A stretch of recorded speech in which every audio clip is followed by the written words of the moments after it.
too late, way too late, far too late to be a punk. Far too late, way too late, far too late for that outro, that outro.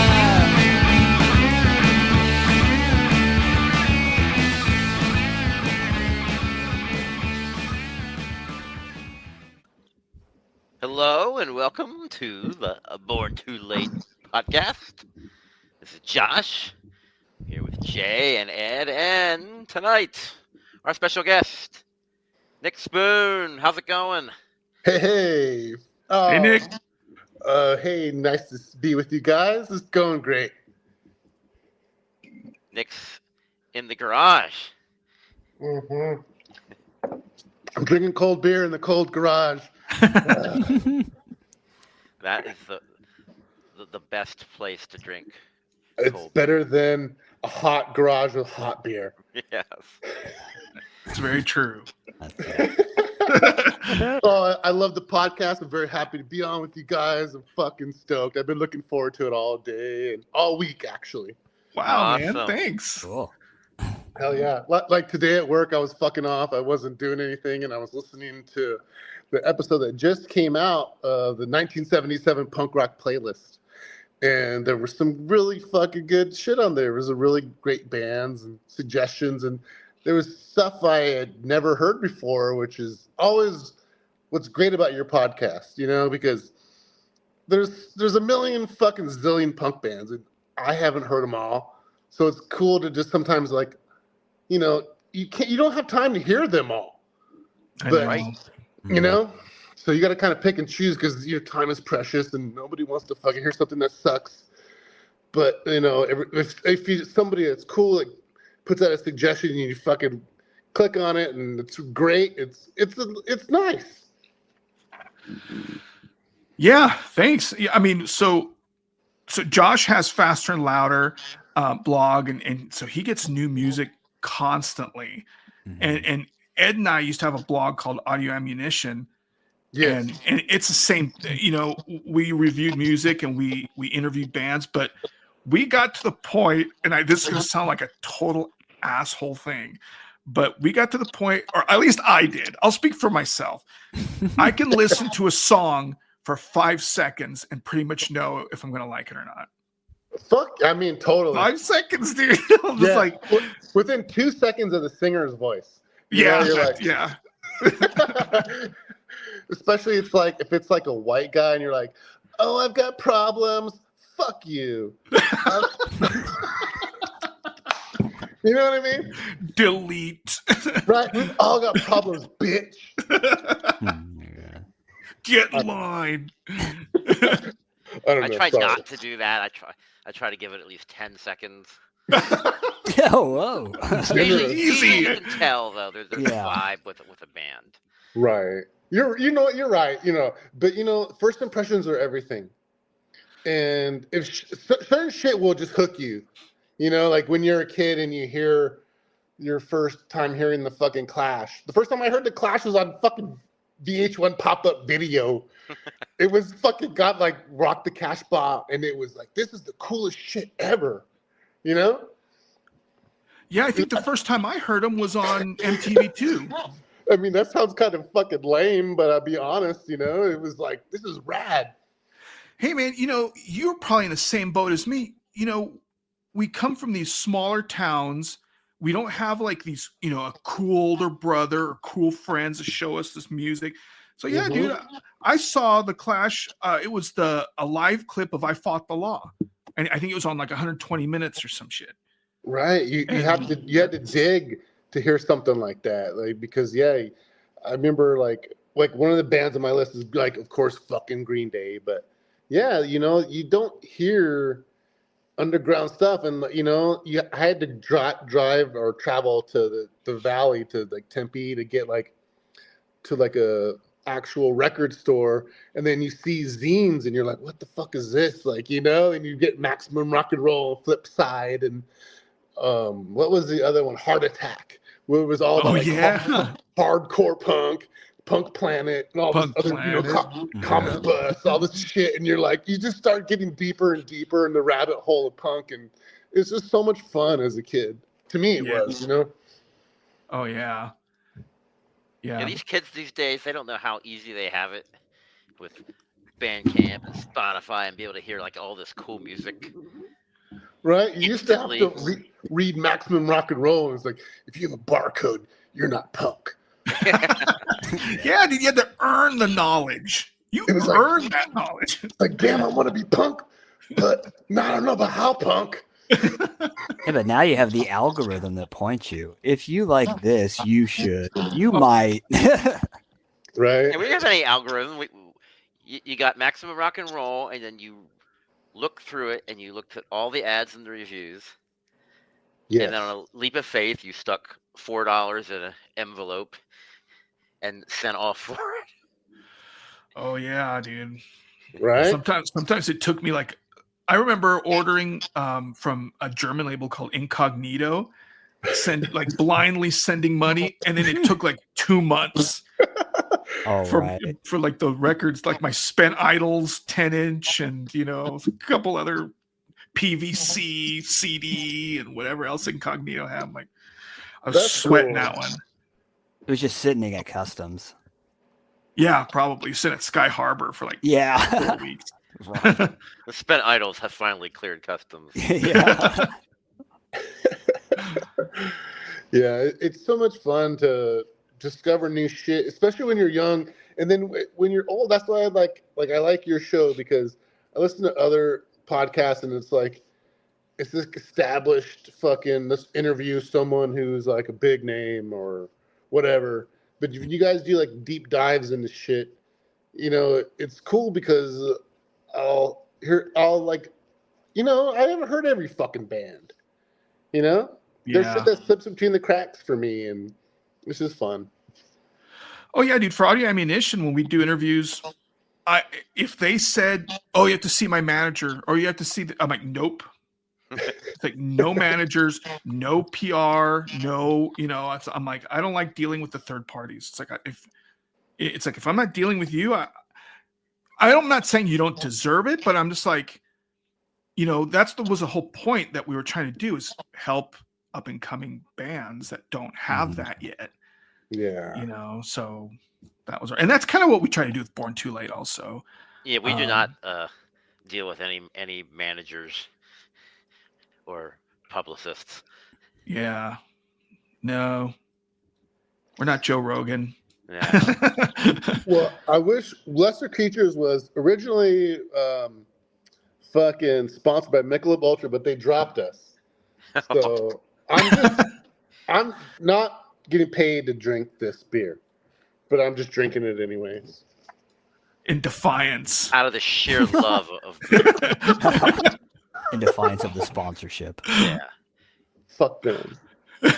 You don't want to sponsor me? I will still drink your product. I know you guys probably don't want to talk about it, but what a fucking shitty week it was for everybody who lives in the United States of America with fucking presidential election. Fuck, I'll just say it real quick. Bummer. I'll just say it real quick, man. We were really fucking bummed out, my wife and I. Fuck Donald Trump. Yeah. It was a setback. Yeah. I mean, I just gotta fucking say it real quick. That motherfucker is the worst piece of shit we could ever fucking have chosen. Of all the people, of everybody, this is the guy. This motherfucker. This piece of shit. Anyway, sorry. I don't mean I don't mean to bring the mood down, but fuck him. And like 8 years ago, when he was first elected, they were like, "Oh, this is going to be so great. It's going to make punk rock great again." Because everyone's going to be so angry. And it didn't really make punk rock great again. Really? Yeah, fuck you with that stupid ass attitude. Like, piss in my face so I can complain about it. Anyway. Yeah. Sorry. So, Nick, we want to hear... We want to hear about Lesser Creatures. Tell us everything the world needs to know about Lesser Creatures. Well, Lesser Creatures are inspired by the movie Cujo. by the movie The Deer Hunter, and by the movie Full Metal Jacket, and Fear and Loathing in Las Vegas. I'm just looking at the VHS movies that are next to me right now. No, but seriously, it's it's just fun. So we're just having fun, and we're not taking ourselves too seriously. And if we say something that's cool, then cool. And if we say something that you hate, then fucking hate it. But it's just having fun with playing punk rock.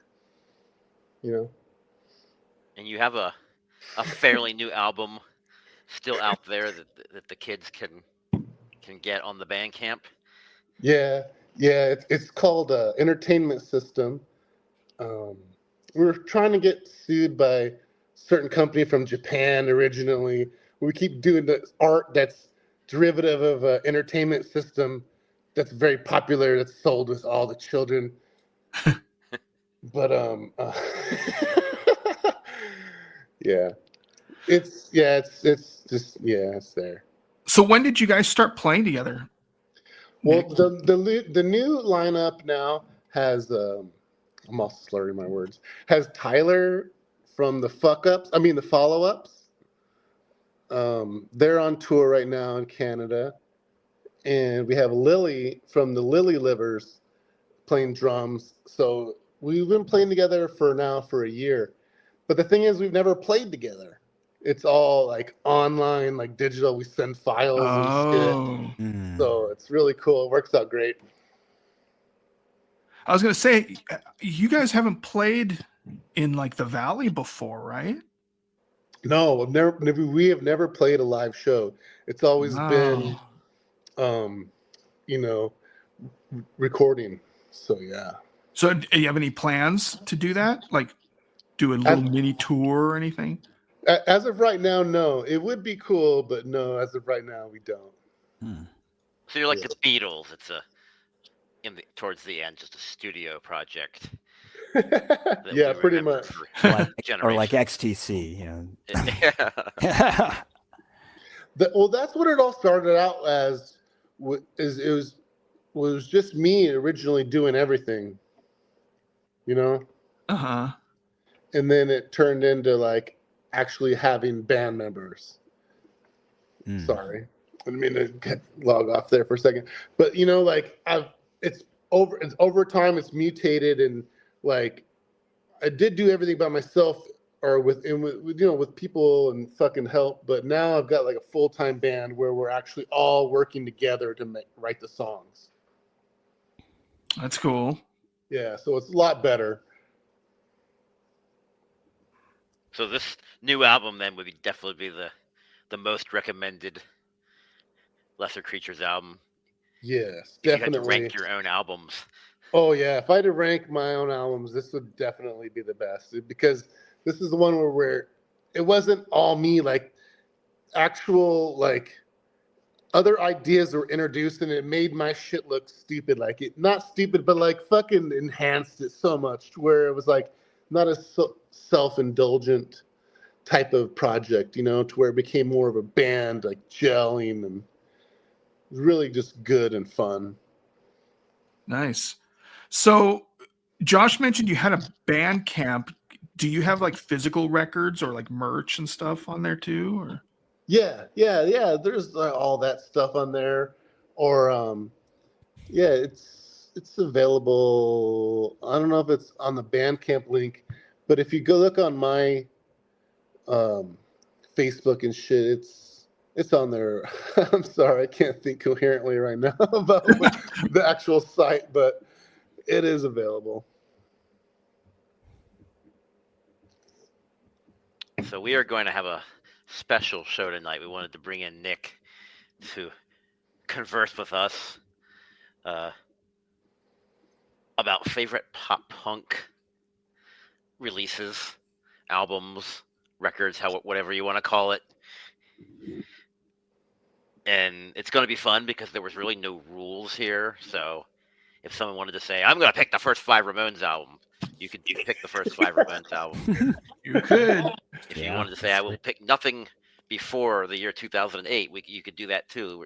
We were going to just let everyone define what they think pop punk is, because you don't want to open up that can of worms of what is or is not pop punk. So we're just going to kind of let her rip and talk about a lot of really great pop punk records. Hopefully, Okay. some of you will want to go out and buy. Hell yeah.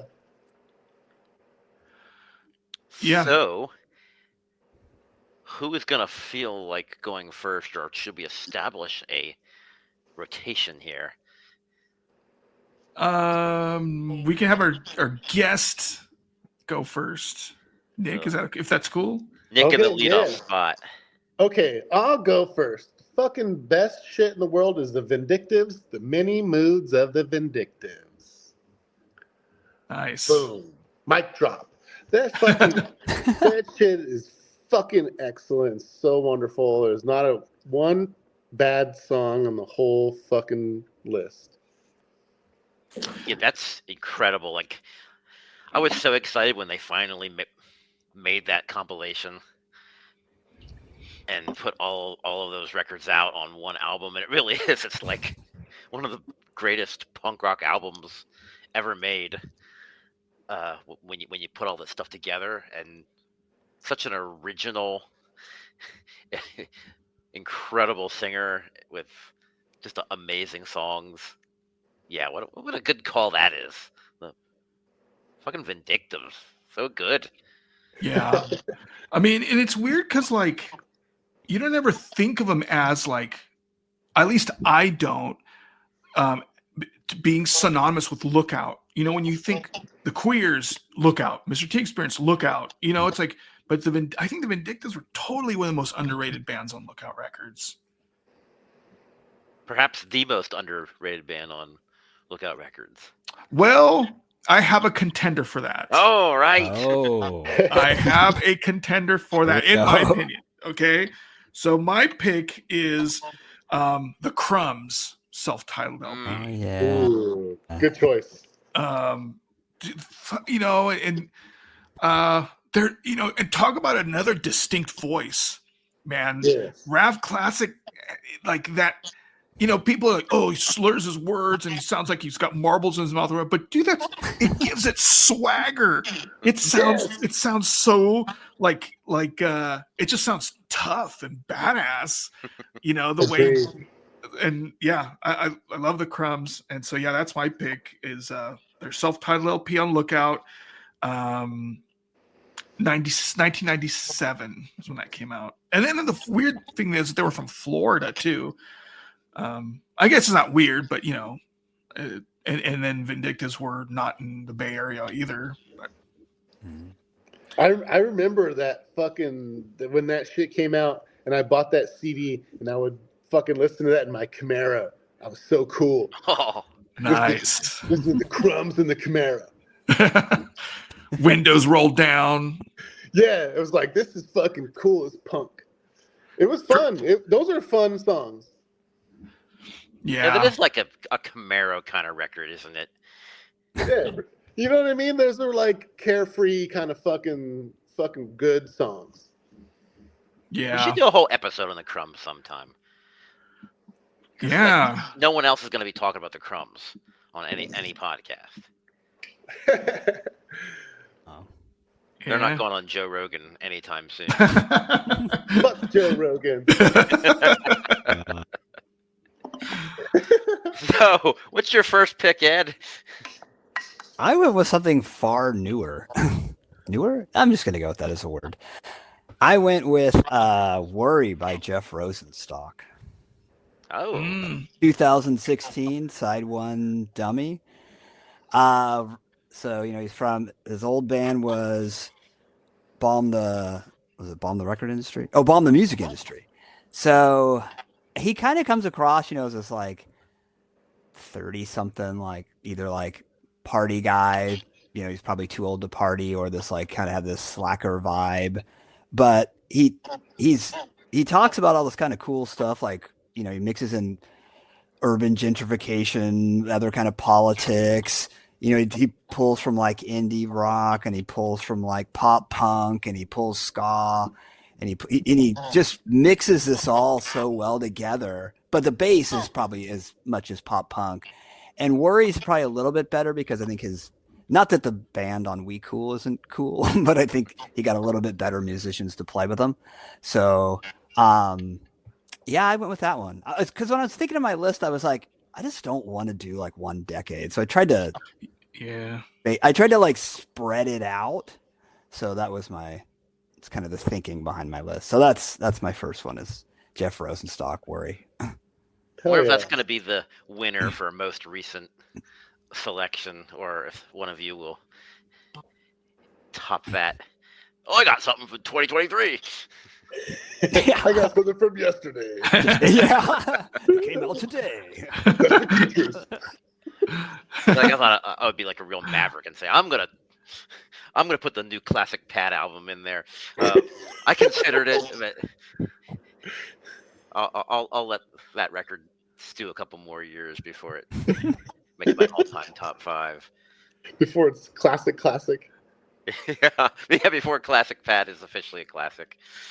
So my first pick here, officially in my number 5 position, because I can't not rank these things, is from a band that I literally freaked out for the very first time I heard their demo. It was 2002 when I heard the demo.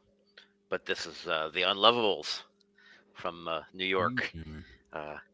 Their album Crush Boyfriend Heartbreak, which came out in 2005 on Whoa Records. And I just think this is like one of these albums to me that is probably really influential. Like, there are probably still bands today that like were into the Unlovables and were influenced by that. And it's just so cool that it's a concept record. Because really there's like three kinds of great like pop punk love songs. There's the songs about wanting to be in love, and then the songs about being in love, and then the songs about being broken up. And so for the Unlovables to say, okay, let's just make a concept record out of that whole thing. So a bunch of really, really great songs about crushes, then the boyfriend, and then we have the heartbreak. I have to check it out. I haven't never heard it, honestly. Oh wow, yeah, it's the singer Hallie was really fantastic songwriter. I mean, she still is, but I don't know if they are actively making music anymore. Mm-hmm. But like, I've cried for you, and I want a boy. I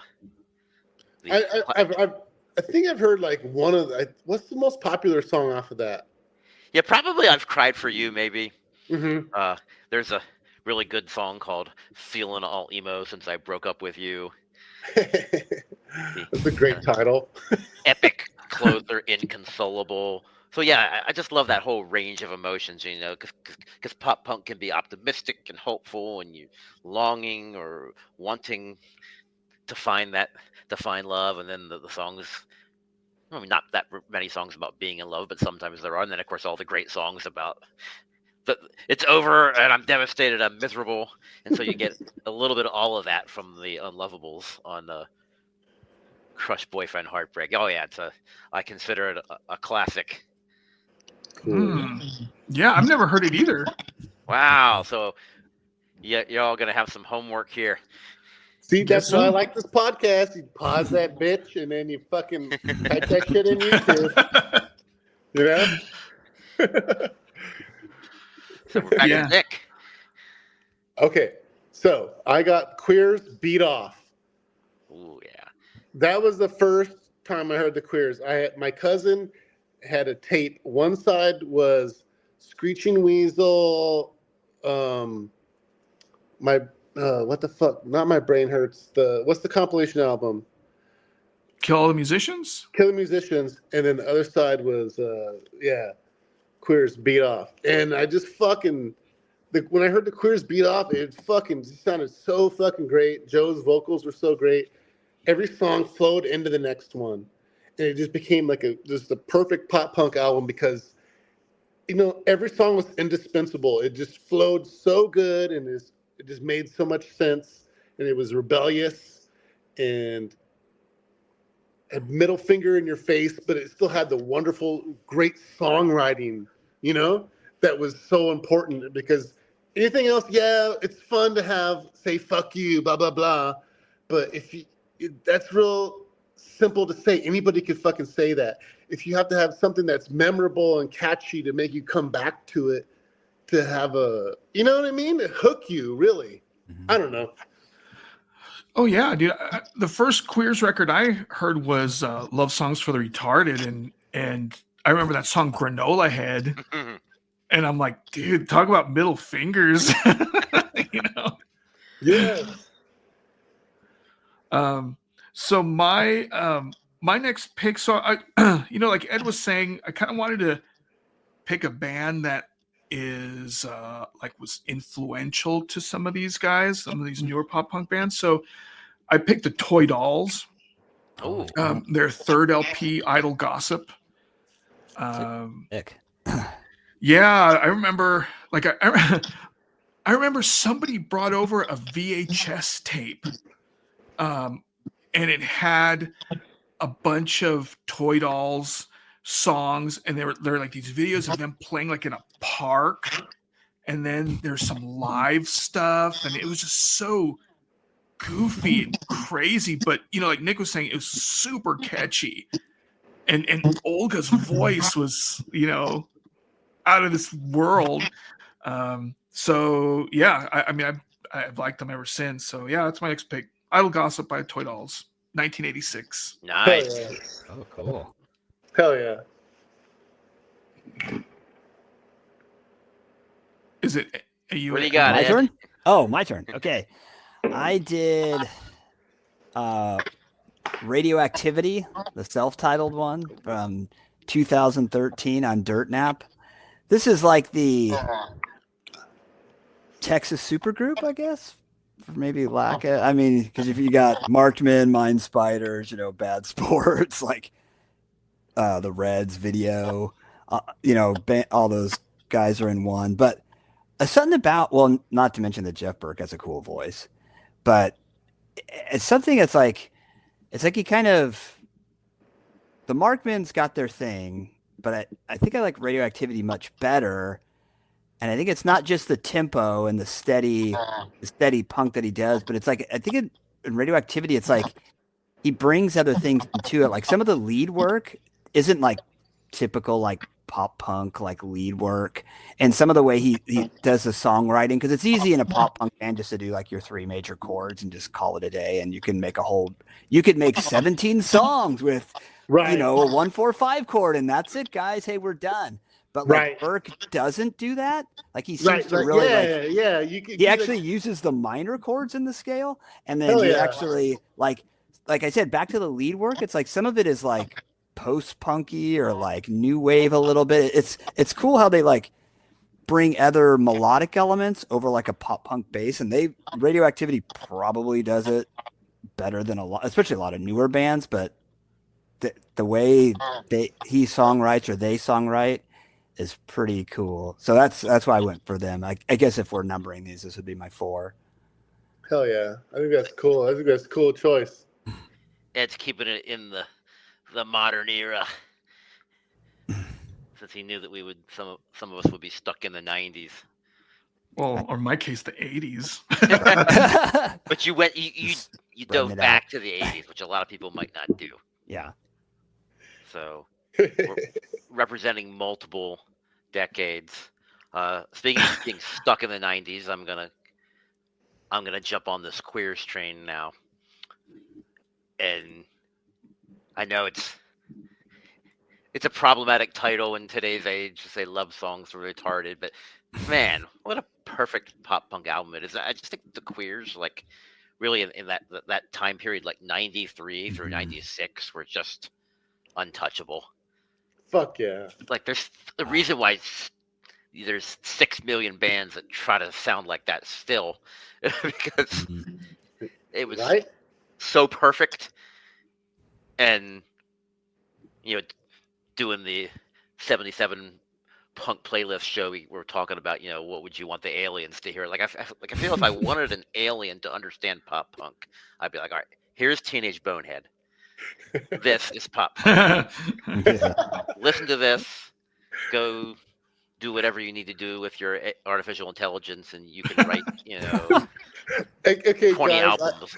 I kept cracking up because I was listening to your last episode. It was all about what would the aliens fucking. Here we go with aliens.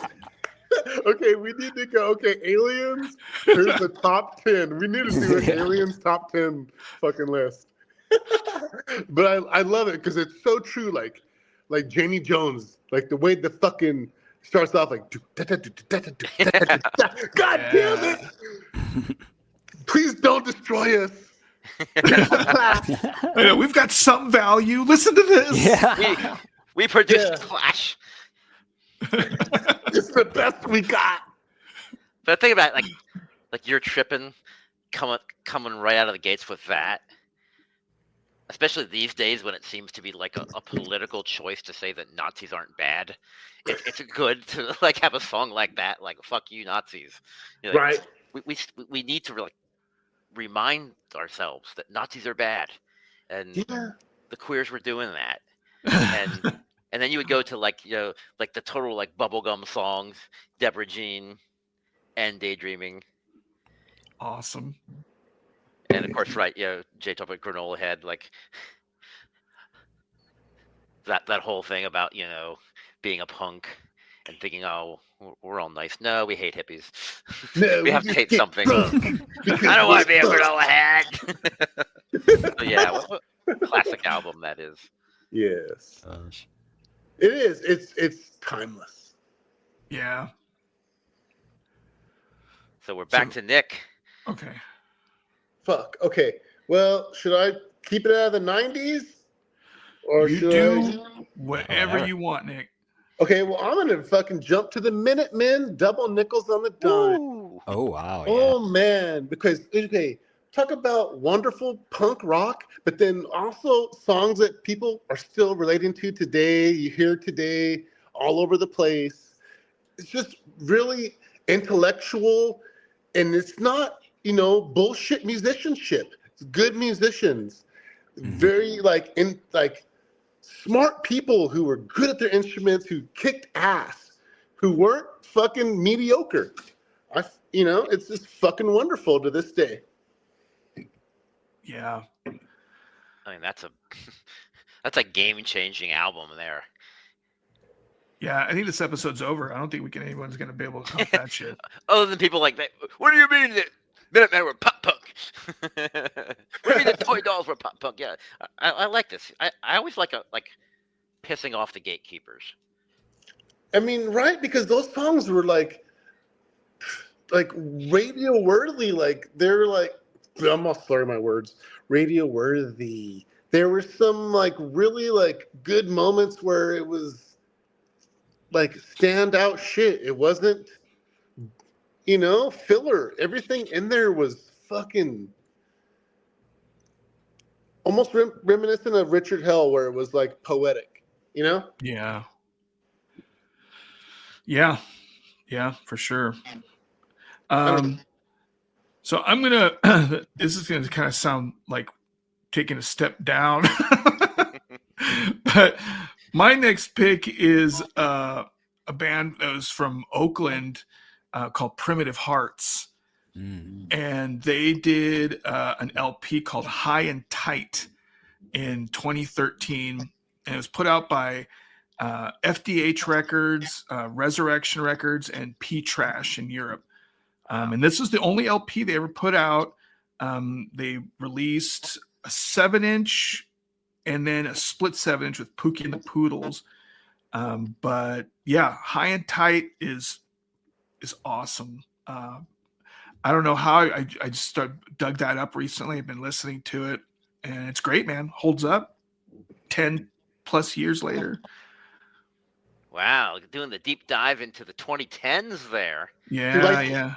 Right there, kids. That's when you pause it and you fucking type that shit in YouTube and you fucking check it out, and it fucking rocks your socks off. Hey, let's listen to the Primitive Hearts.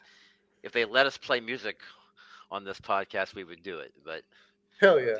we are limited what we were allowed to Hands tied. do. Our hands are tied.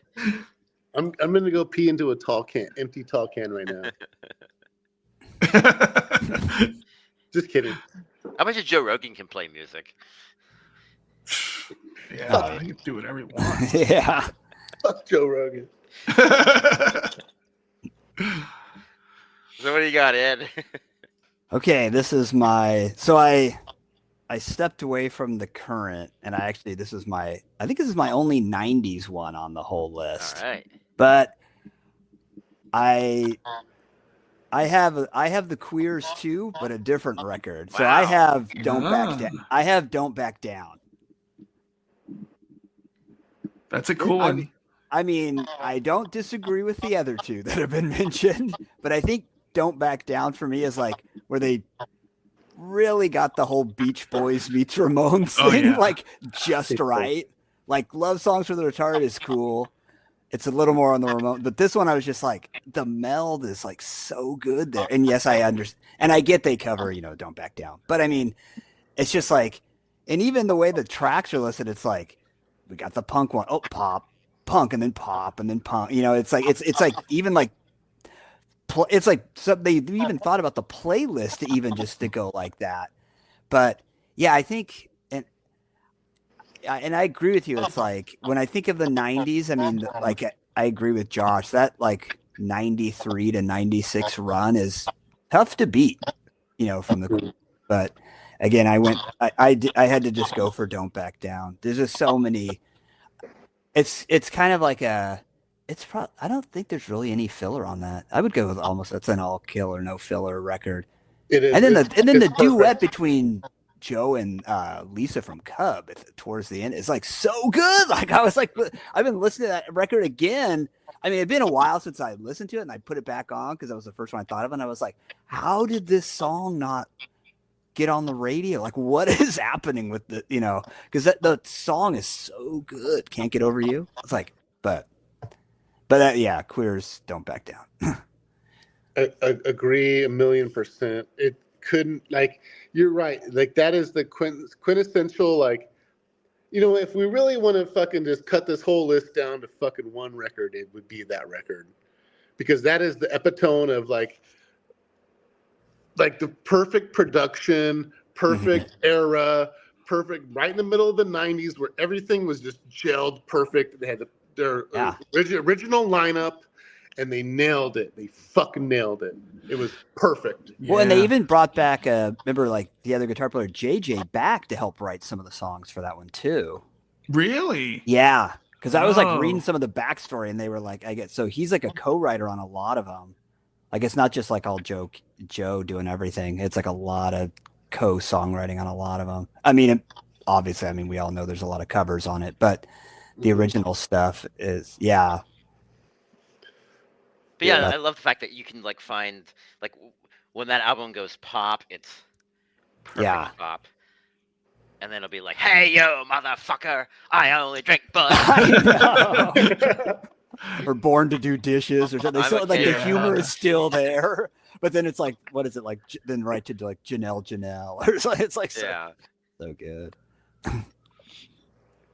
So I'm gonna go pretty far opposite from the Queers here. Staying in the 90s. 1993.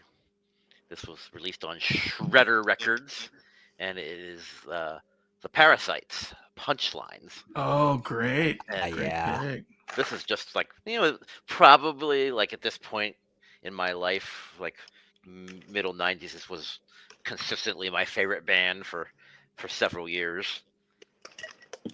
And it's not like I didn't like the Queers and Screeching Weasel, but the Parasites to me, that was like the definitive like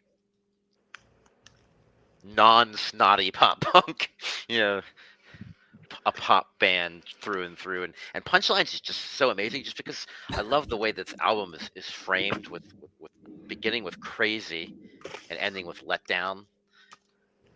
And I always like these albums that have these like iconic bookends. And to me, Crazy is maybe the best love song ever in pop punk, just because it's just so like funny, and in a very, very, very dark sort of way. And of course, the Let Down, you have this, very, very powerful, bitter love song. And, the best love songs are always the bitter love songs.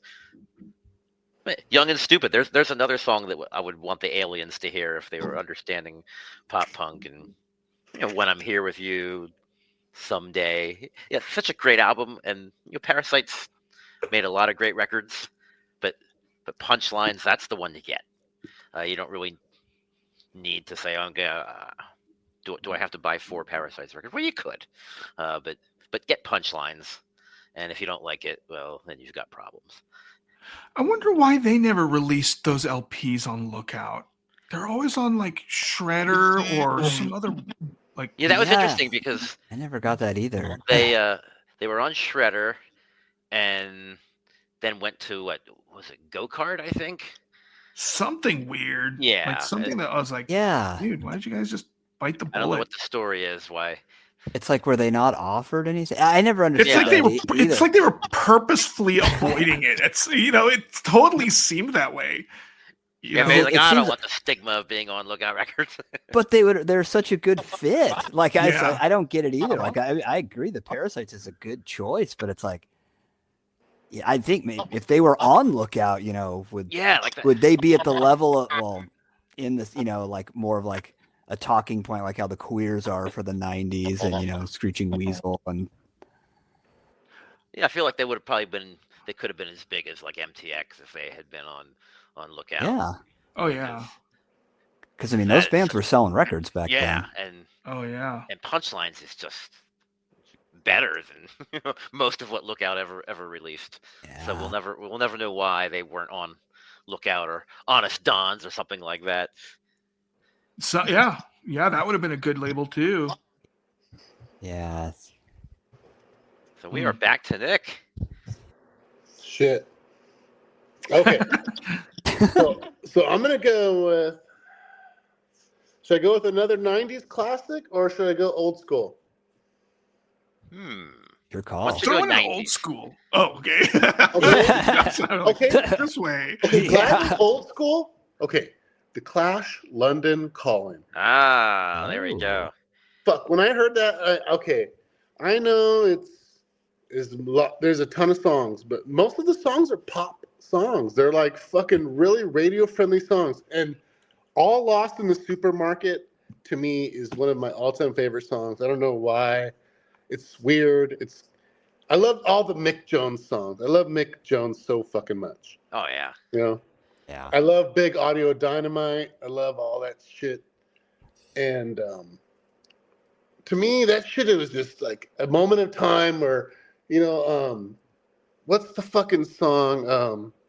There's this like, not Complete Control.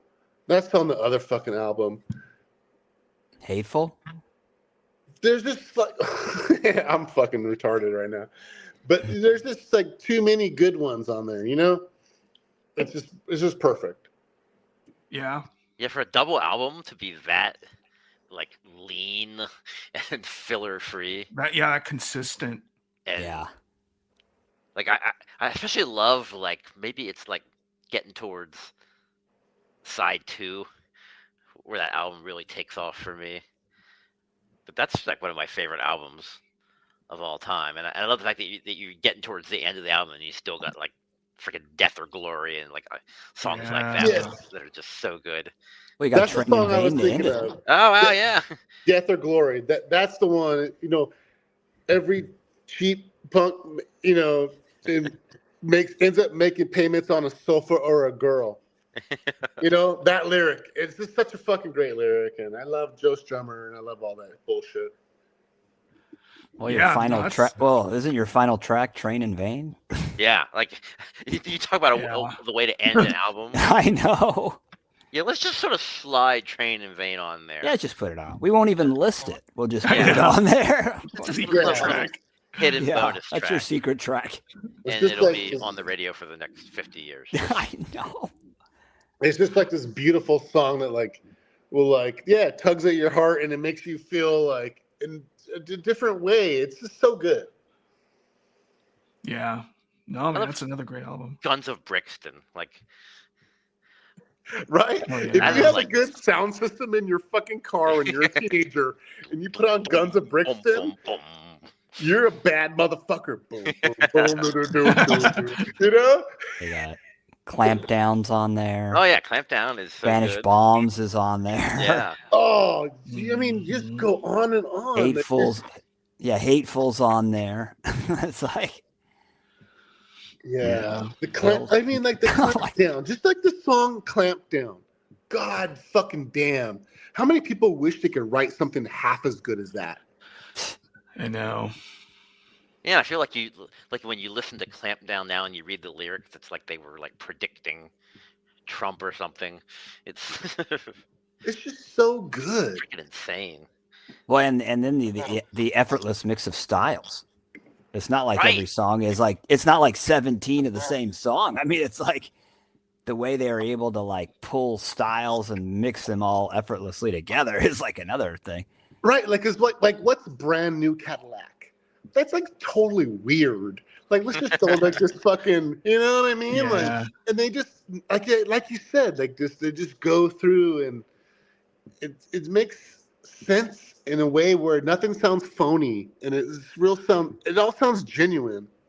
Right, because I think they took all those styles of music because they genuinely were fans of it, you know, and it comes from an earnest place, and it sounds like you said, it sounds genuine. It comes off sound genuine because it is, you know, they weren't just like, let's do this to be weird or let's, you know, like, but it came from an honest place that they loved that kind of music that they were drawing all those influences from. Yeah, it's like they we'll just try everything, it'll work, and then the next album is like, let's try too many crazy ideas, and it didn't always work so Yeah. well.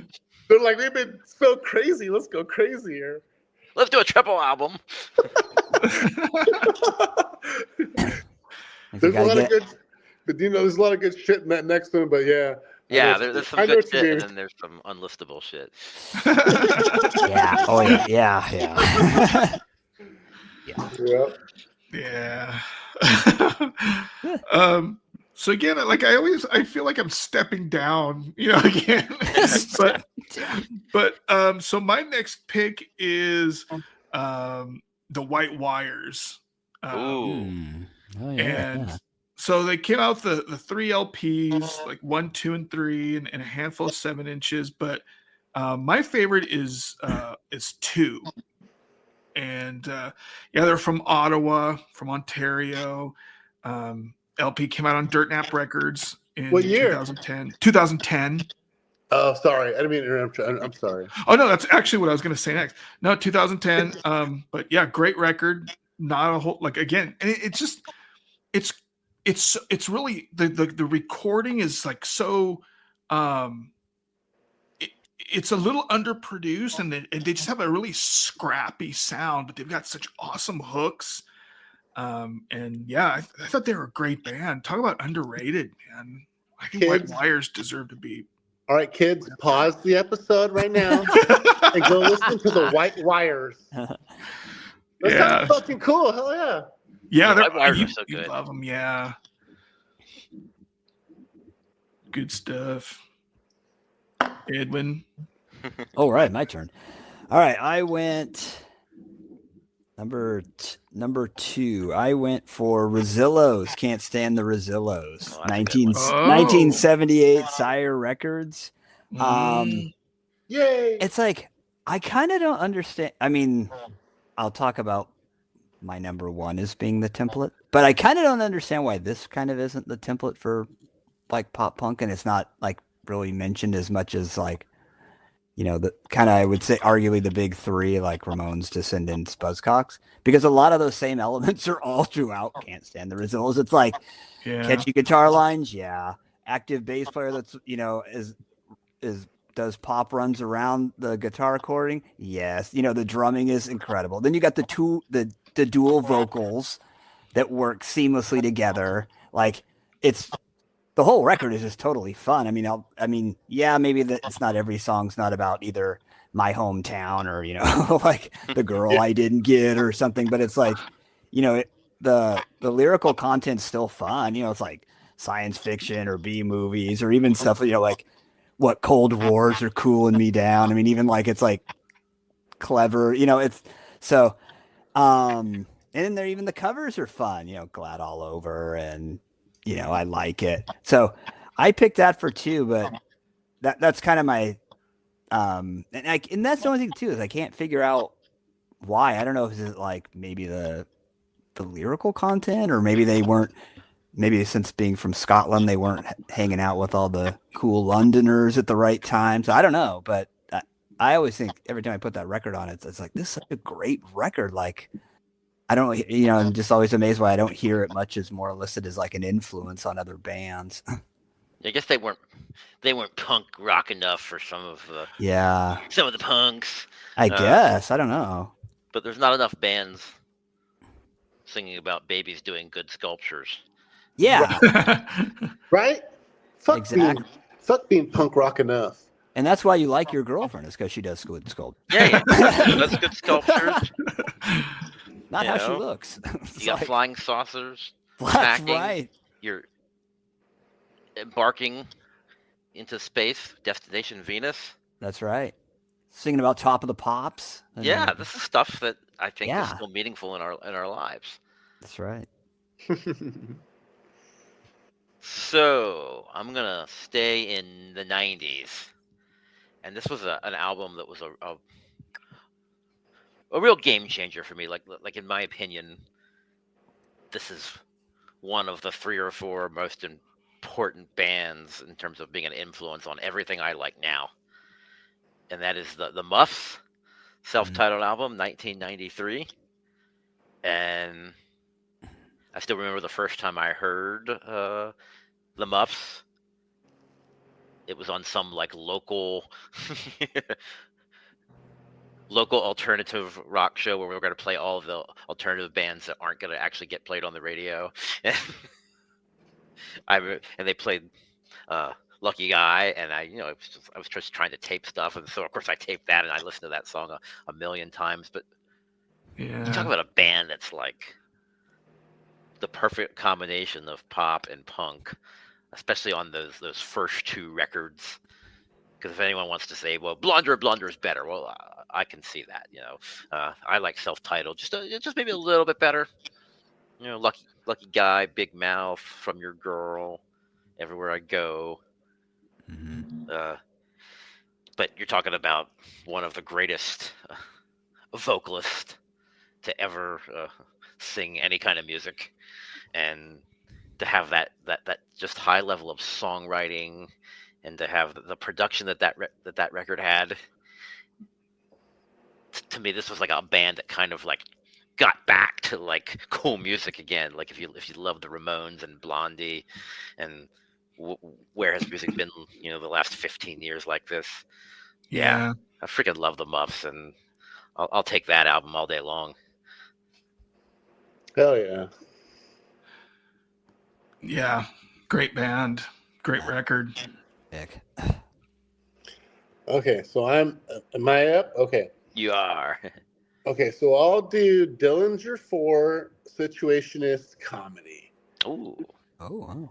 I thought I would do something that, okay, this, of course, Dillinger 4 has lots of albums. This is the first one I heard myself. And then I think it's kind of like their best production that they had, as far as all the recordings. And I don't know specifically if it's considered pop punk, but to me, I mean, the songs are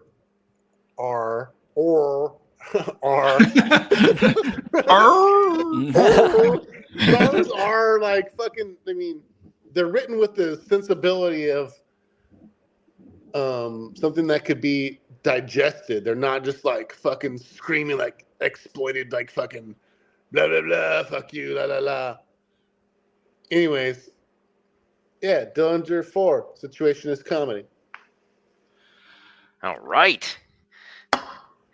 I love the variety we're getting tonight of stuff. I mean, is that really pop punk? I don't know, but the right. I mean, who can define what pop punk is? To me, when I was a kid, it was. Yeah. Yeah. I just wanted to have something different on the list. Yeah, I think that's Yeah. an Yeah, excellent no, pick. dude, it's so my my pick may be controversial.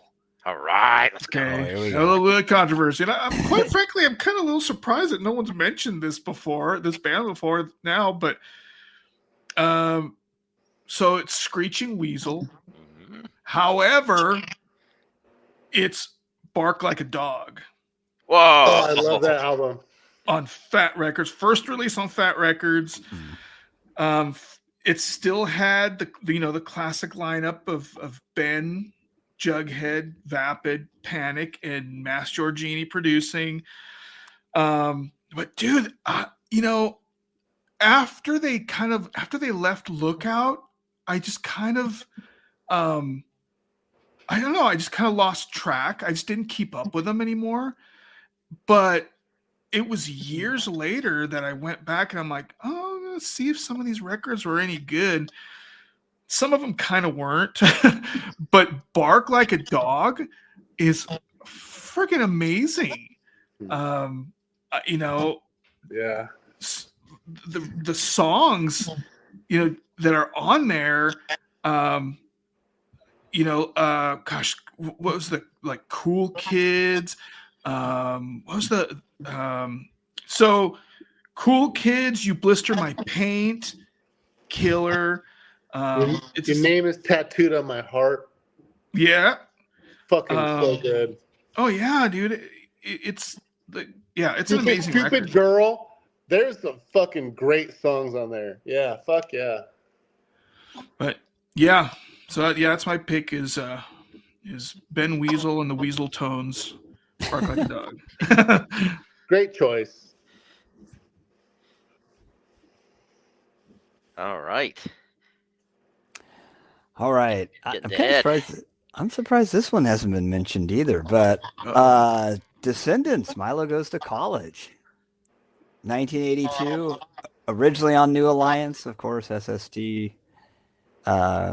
reissued it. Now this is the one I'm thinking is probably the template for modern pop punk. It's on a zillion lists. If they list the pop punk, greatest pop punk records, it's like it's on there. You hear bands talk about it, but I had to admit it is still such a damn good record. It's like it has so much going for it. It's like, and like a lot of the stuff that the Rosillos did 4 years earlier, like the Descendants did, do almost. Very, except with maybe not singing, replacing science fiction with maybe fishing tunes and more songs about parents and girls. But I mean, the same musical elements are there. I know I don't want to spend a whole lot because we've all heard this record numerous times. It's got a lot of classic Descendant songs, but I had to put it in there. It still holds up, to this day. Oh yeah. So did any of you guys? I think I already asked you guys this on another episode, but did you guys see the Filmage? Oh yeah, the documentary that about mostly about Bill, but yeah. My gosh, man, it's like not. I liked the Descendants a lot, but I felt like I liked them even more after that documentary. That's great. A good documentary.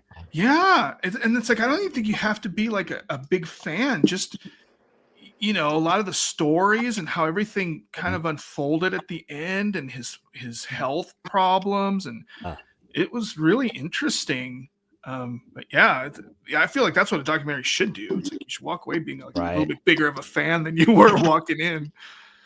And it's crazy to think too. It's like they're like I think like within the same like couple years, he's also drumming for Black Flag, like some of those later Black Flag records, while doing Descendants. Yeah, I love that. It's like such like genuine, like we're adolescent kids or a little bit older than adolescent kids, and you can sort of feel that just writing punk rock songs that are also pop songs, and there probably wasn't even a genre called pop punk when this record came out, and there probably wasn't a genre called pop punk until a few years later. But that's like ground zero for pop punk, unless you want to go back to the Ramones. right? When you hear Black Flag and you hear the Circle Jerks, if it doesn't change your life, then you're not a punk rocker. Oh, absolutely. You know what I mean? And I think so much of the stuff, like, there are people who will say I don't like pop punk because it's not real punk rock, and most pop punk is real punk rock. It just happens to be pop too. Oh, I happen to know somebody that that we kind of get into it at least once every few weeks about that. That pop punk isn't punk? Yeah. Oh, okay. Yeah. Well, whatever the fuck you want, right? I guess, man. Wow. So, did anybody have any honorable mentions or anything that? Wait, Josh has still got a one. Oh, do you still have one, Josh? Yes. Oh, so, sorry. And I'll tell you, I think what I love about pop punk is you don't have to reinvent the wheel. Right. In fact, maybe it's the best pop punk bands just sound like they're just not really changing anything, but they somehow make it great. And some bands just have that ability to take, okay, we're going to take the formula that like a million other bands have had, but we're going to do it better or some way, or have more charm or more personality, or just better songs or catchier tunes. And so, yeah, I mean, how many bands have ripped off the Ramones? But I feel like no one has ripped off the Ramones better than the Spazzies. So, Aloha, Go Bananas. Their album came out in 2004 on Fur Records. And just, I mean, if you want to hear the greatest Ramones song not written by the Ramones, Paco Doesn't Love Me is the gold standard. It has not been beaten. It's like all Ramones core should worship at the altar of Paco Doesn't Love Me. But that whole album is really, really great. I mean, stuff like Hey Hey Baby and Sunshine Drive and Action City and Cigarettes. And they just had such tremendous enthusiasm and great simplicity and just powerful, exciting music. Of course, it's a damn shame that the drummer, later became a neo-Nazi. We have to acknowledge that. It's very unfortunate. What But the hell? it does not take away from the greatness of Aloha Go Bananas. I've never heard this band. Wow. What the fuck? I'm So gonna you have won't to be pause it. upset that Ali Spazzy was outed as a neo-Nazi a few years ago, if you've never heard the band before. But I hope that doesn't discourage you Oh, wow. checking them out. That may be more controversial than my screeching weasel pig. Yep. Wow. Huh. Oh, my God. Crazy. Sorry, do you want to do some honorable mentions about like wonderful bands? Yeah, Sure, we man. can totally do honorable mentions. Okay, there's so many. Okay, I want to say 15. Choice of a Oh, New yeah. Generation. I fucking love that album so goddamn much. When I was a teenager, that shit was the best. And it's not just as a teenager, but my whole life. It's the fucking wonder. It's wonderful, thoughtful music. Just with my friends recently, my drummer is Lily, and does releases album as Fishy. So that, and then my bass player Tyler Adams is in the follow-ups. So if you want to listen to some of that bullshit, they're both music Nice. related, shits. I'll write it down. Anyways, other than that, I mean, there's just, there's too much good shit. Listen to fucking this podcast if you want to hear some bands you never fucking heard of, because you'll be like close to 30 every fucking episode. So one of my, I don't know, man. I feel like, I guess everybody already knows some of the bigger Lookout bands, like, Mr. T Experience or Green Day, but like another Lookout band that was pretty cool is the Moral Crooks. Oh yeah, more Cooks. Oh So good. yeah. That I was gonna pick too, and they just nearly got pushed out. But yeah, I was a teenager. It was awesome. Oh yeah. Any of you guys? And they were Josh, on Ben Weasel's shit too. Ben Weasel was all in love with them, right? Oh yeah, because when he put out the Oh, Panic were they on the? Whore on the Floor, right? Oh Yeah. yeah, That was some good shit. yeah. What about you, Ed? Do you have any honorable mentions? Yeah, I have Martha, Blisters in the Pit of My Heart. It was on Dirt. Oh yeah. I have the Undertones.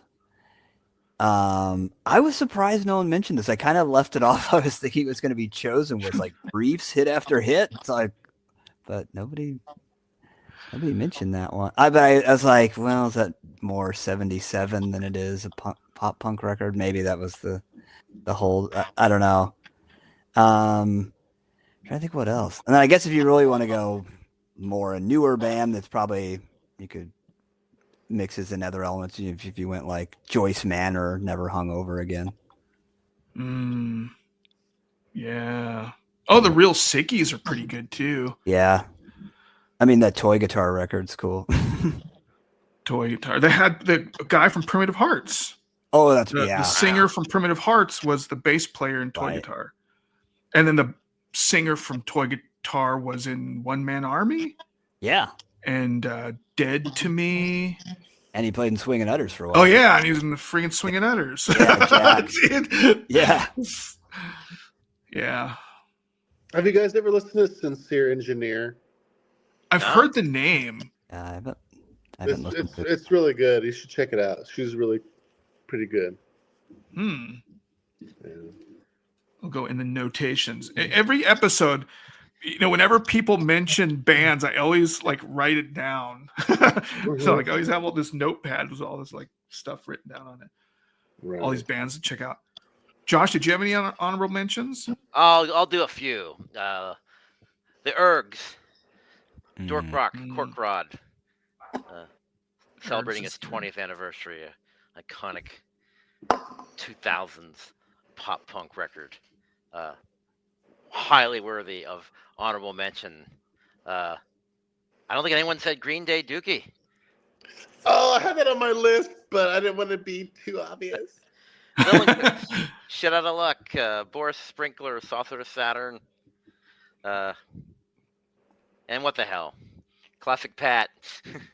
Won't Back Down 2024.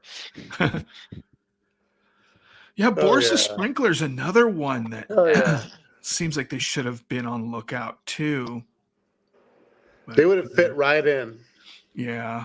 You always wonder why they never were on lookout. I don't know. Another mystery there. Yeah. I think maybe location or what? Because where they fucking lived or what?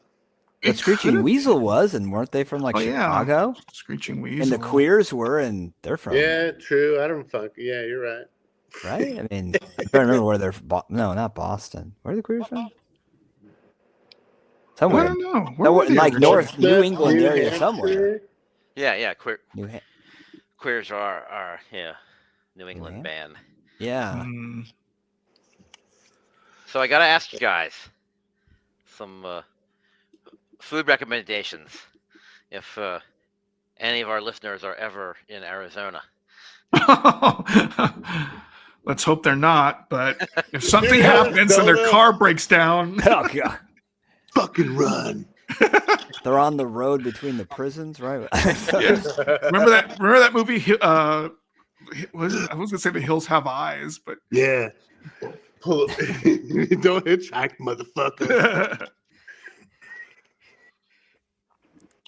Well, what do you think, Nick? Food recommendations. I like Jack in the Box is really good. They've got the promotion for 2 monster tacos for like $3. And no, as far as for food from Arizona, I prefer the I don't know. It's just I mean, it's all bad. We just elected Donald Trump as a president. You know, what the fuck? We might as well just fucking start eating fucking Ourselves. chicks of concrete and like crayons and fucking pieces of like drywall. So that's my recommendation of food from Arizona. Drywall. Drywall. And drink your own piss. Okay, no, but seriously, yeah, Arizona's got some good Mexican food. Yeah, I would imagine you do. Yeah, I mean, we do. I'm sorry, Josh. I didn't mean to be a dumb fuck. We got, we got some good shit. Yeah, some birria tacos. Oh yeah, that sounds good. I was telling my wife how like my buddy's from Pennsylvania. Like, how fucking cool is that? Like, you know what I mean? Like, if it wasn't for the pandemic and for the internet, like, we would never be friends. It's so cool. Yeah, it really is really awesome. Like this whole world of Zoom and StreamYard and See, social media. I need to visit you to get some real food. Like, because around me is just like fast food fucking bullshit. You know what I mean? Yeah. Yeah. Well, just come to Phoenix, Nick. There's a lot of stuff there. You have to go all the way to Pennsylvania. What's good to eat in Phoenix? Well, I mean, there's some pretty, whatever. I mean, like, like Nick was saying, I guess signature like Phoenix stuff would be like Mexican food.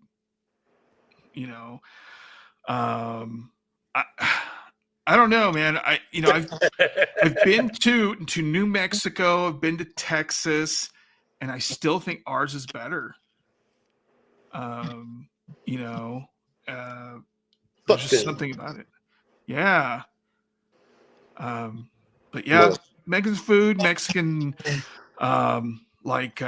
guys were talking in our Pennsylvania episode, you guys were talking about all like the sweet stuff. It's like there's a lot of Mexican bakeries that make awesome pastries and desserts and stuff like that.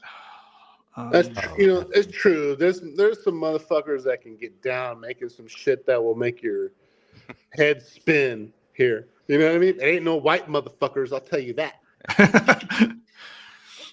Yeah. So do you have good chili peppers in the Arizona area? I think so. I'm not like, a big connoisseur on the chili pepper. But you may need to go to New Mexico for that. Yeah, but the end product is pretty good. So you would vouch for the quality of the Mexican food in Arizona? Me? Yeah. Oh, sure. Yeah. Dude, I go toe to toe with anybody. Except maybe like LA. They might have us beat. LA is like, LA is like, you're like 1 foot in America, 1 foot out. Yeah. So like, I would say Southern California. I think if anywhere from like LA to San Diego. If you have 1 foot out of the United States, your flavor's better. You'd be hard to find you'd have to really search for probably a really horrible one in that. That's right. Yeah. So what do you think, Ed, comparing the Mexican food in Arizona and California? What would you say is the Ed, difference? what city do you live in, Ed? Where do you live? I live around like Long Beach. Oh, okay. I'm sorry. I didn't mean to interrupt you. So, well, it's been a while since I've had like Arizona Mexican food. But Southern California's is pretty good. But again, it's like I said, I don't remember it being when I was in Arizona. I don't remember it being bad, but it's been a lot of years since I've had it. So, but I don't think you could go. I think between like the West and the Southwest, I think you're going to find some good Mexican food.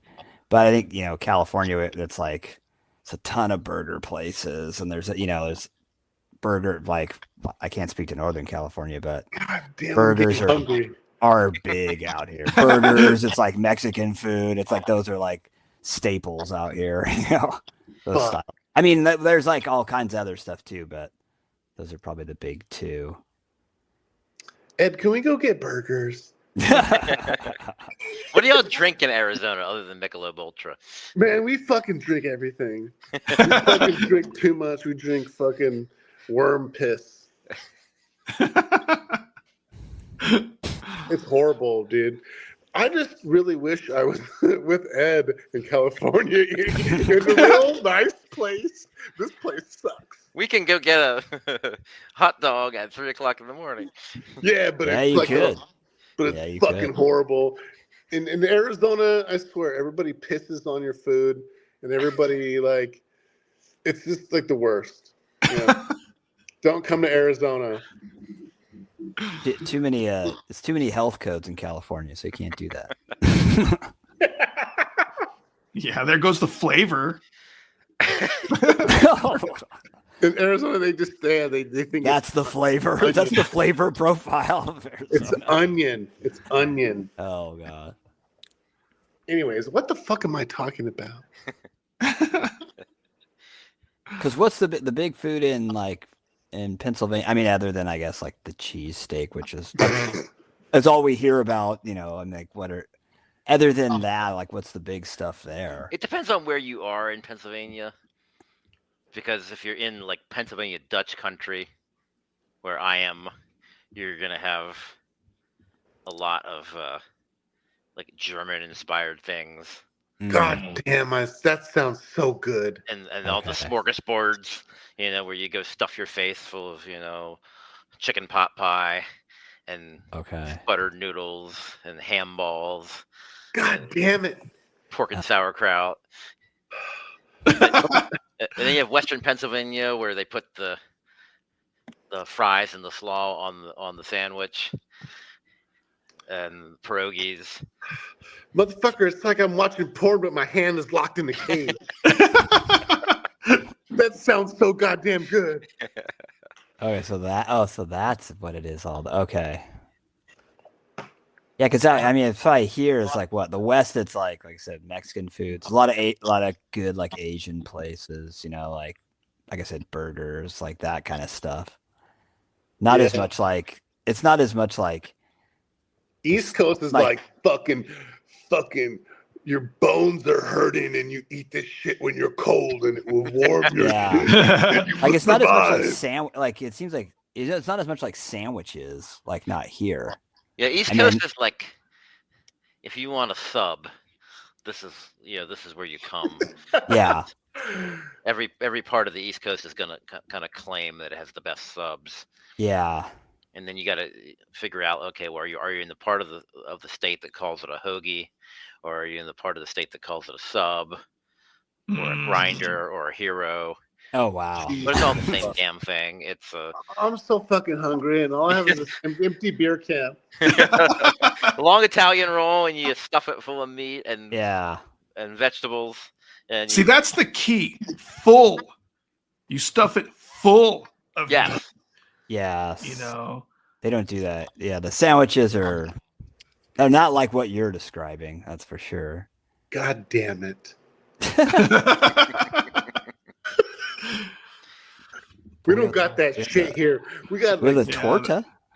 We got the torta. Oh yeah, the torta. We got the torta here. That's the saying. Our compact food is more something wrapped in a tortilla. That's our. That's our to go.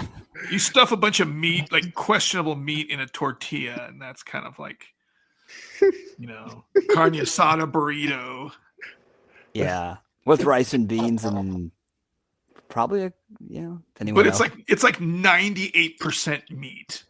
Oh yeah, and then like greasy ass meat, and then there's like a little bit of other stuff in there. I think it depends where you go on the grease level of the meat. Yeah, because you can at least get rice and beans and probably some kind of sauce and. I want the East Coast sandwiches with a little bit of the West Coast grease drizzled. Well, it sounds like with all those the meats Josh is talking about, those sandwiches, there's going to be some kind of drizzle there. Oh yeah, there's plenty of drizzle. Yeah, anal drizzle. That's the au jus sauce in the cup. I bet you shit your brains out, Josh, after you eat that fucking shit. Oh yeah, especially when you get the big ones, like oh yeah, we have put a pound of meat in our cheesesteak. Okay. Okay. That's a porcelain scorcher. Cover it. Yeah. Is the pound of meat the small like there? No. Usually you don't get a pound of meat. That's the kid size. The place I go to now, they decided that they would brag about that you now get a pound of meat in a cheesesteak. Holy shit. You have to make sure that toilet is bolted on the floor. Which sucks because they don't give you more onions, and I've grown up. You have to have like all the onions in existence need to be on your cheesesteak. Yeah. So now I'm gonna have to order it with extra onions because they're giving me more meat. Wait, so are the onions? So the onions on the cheesesteak are they like grilled or sautéed? Like how are the onions done on that thing? Yeah. So a good cheesesteak. I'm so hungry. They're putting that ribeye on the flat top. They're putting the onions on the flat top. It's all grilled to perfection. Your choice of cheese. Can you go to like these are sold at like games? Like if you were to go see like a baseball or something, like you could buy those there there too? Oh my gosh. Wow. I've had a cheesesteak at the Citizens Bank Park before. Wow. At the hockey arena. Nice. In all fairness, I bet the best cheesesteak I've ever had is the worst one you've ever had. It probably wouldn't make it in the state. Like they got like, oh yeah. No. Be condemned. Yeah, they're like, this doesn't cross state lines. This is the fentanyl cheesesteak. Oh my gosh. So do you guys have like a Mount Rushmore of Arizona bands? Well, just Buster Creatures, everything else sucks. Yeah.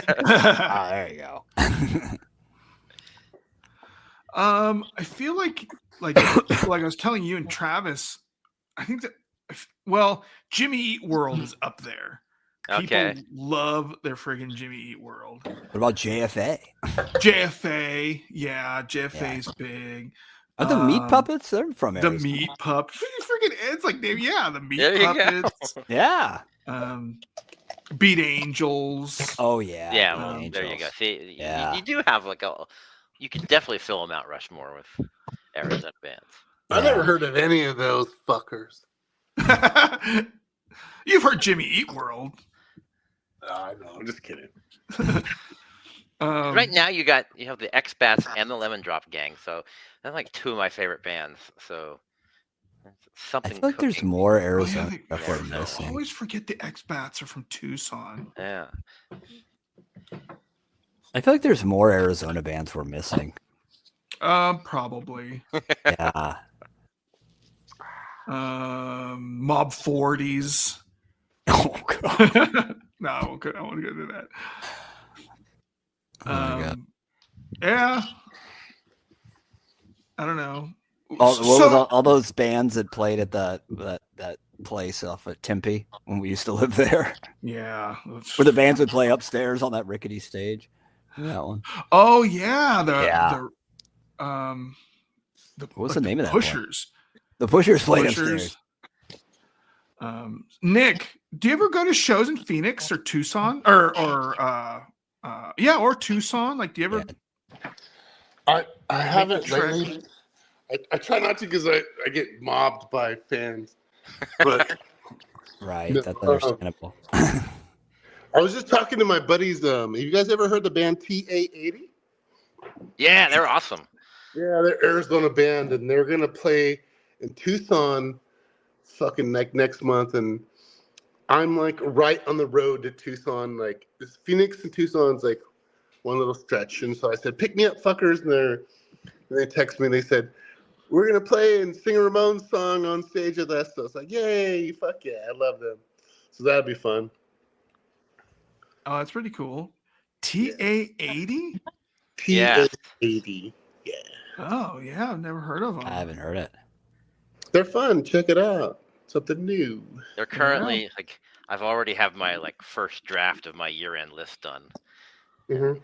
Their album is going to be on my top albums list. No shit. Wow. And they're from Phoenix? Yeah.